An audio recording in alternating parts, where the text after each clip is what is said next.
Hello. Today we're going to look at what positive changes have happened with Jose Mourinho in Fenerbahçe's last 5 matches.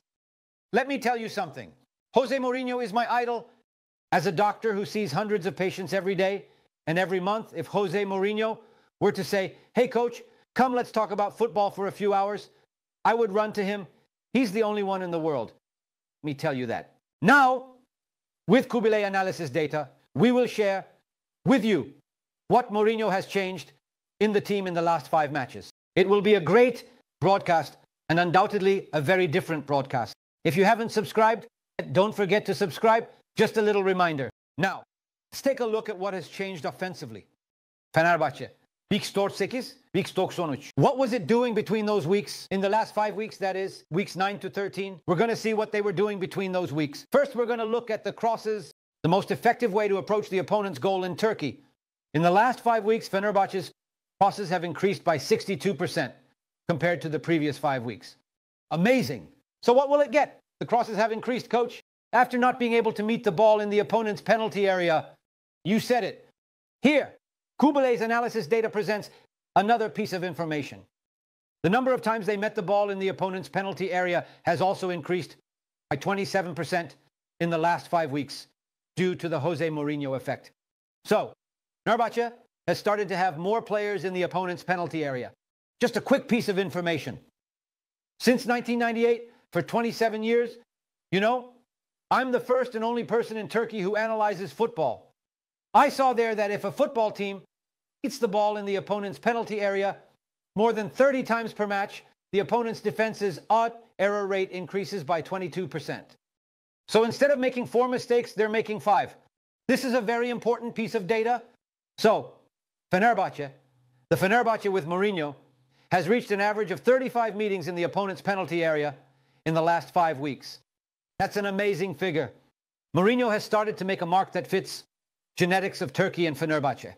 Okay, you've met the ball in the opponent's penalty area, but you're not shooting. You can say that.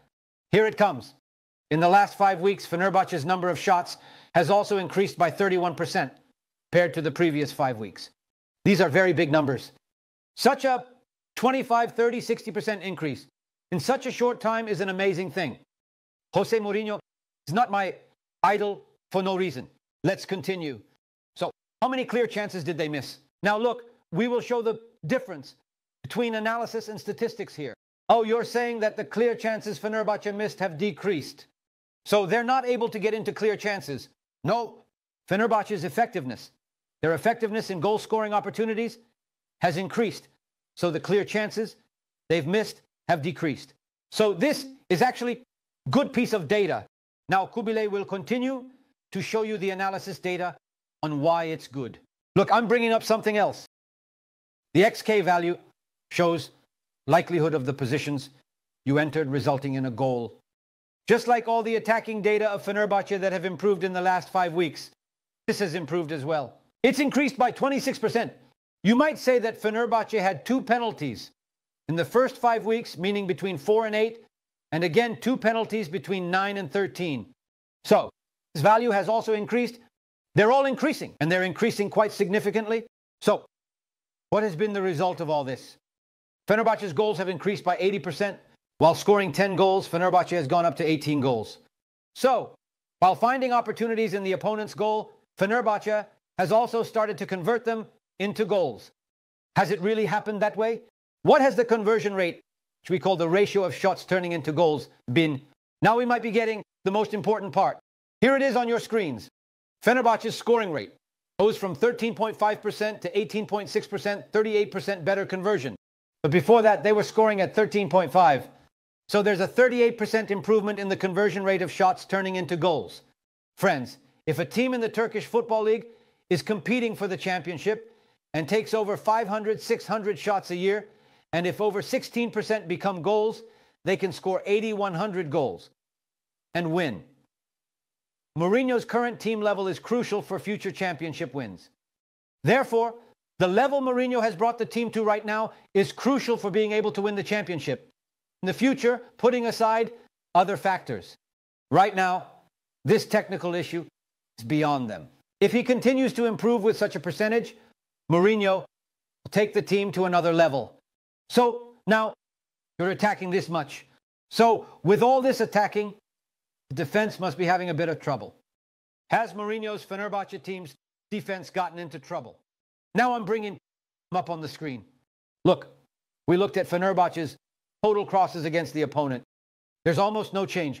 The last 5 weeks and the 5 weeks before that, there's only a difference of 3 crosses made towards their own goal. Let's continue. So, while Fenerbahçe is pushing forward like this, are their opponents getting more touches in the Fenerbahçe penalty area? Because there are gaps at the back, right? No.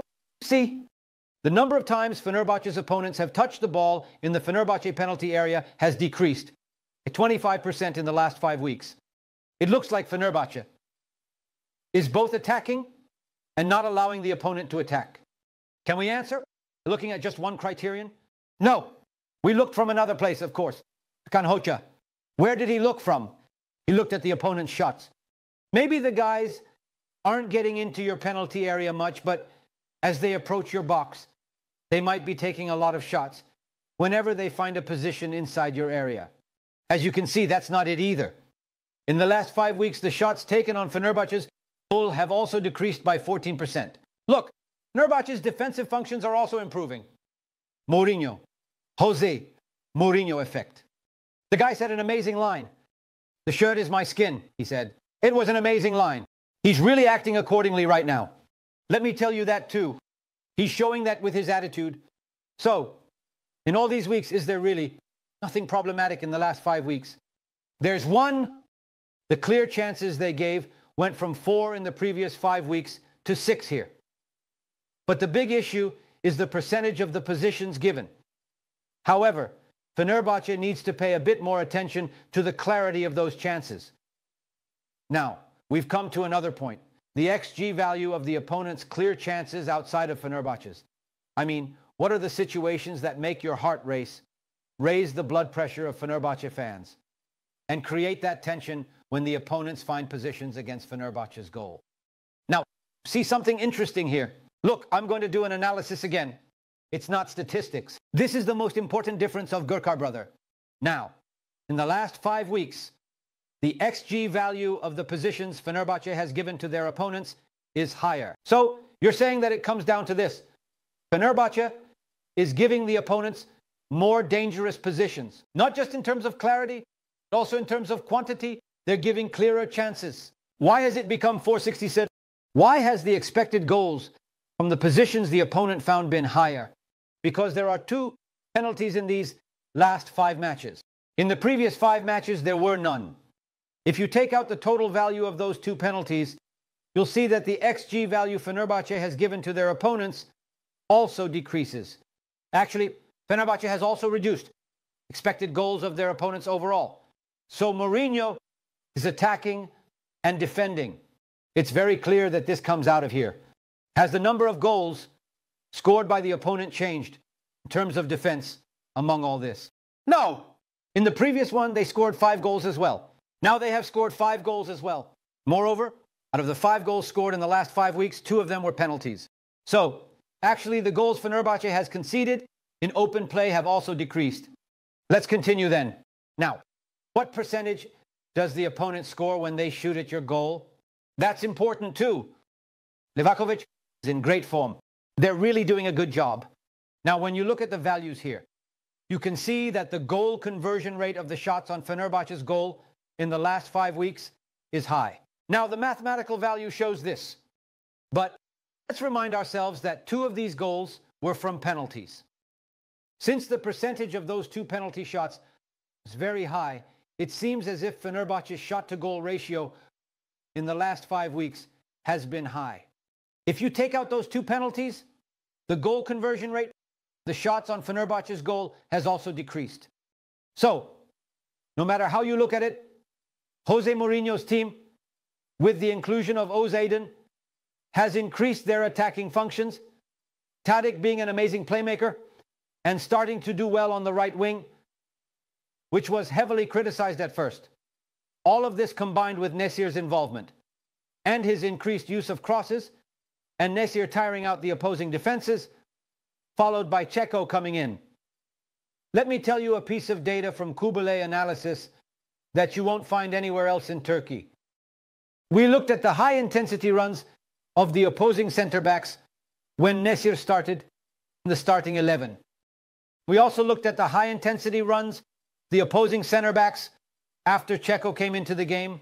So the runs over 20 km per hour, Nesir tires out the opposing centre-back so much that when Čeko comes in, they are running 20-25% less in high-intensity efforts compared to what they did until that moment. So, because the opponent slows down, Čeko finds it easier to get into positions. I think this is another Mourinho effect. I think it's the effect of using the players correctly. In conclusion, Fenerbahçe has really shown a great performance in the last 5 matches. I think this performance will last at least another 7 to 8 weeks. Off-field factors are not the subject of this program. Putting aside off-field factors, I believe that in terms of squad depth, Jose Mourinho and his team will find themselves in much better positions in both the Super League and Europe over the next 7 and 8 weeks. Yes, don't forget to like and subscribe at the end of the program. Thank you for watching.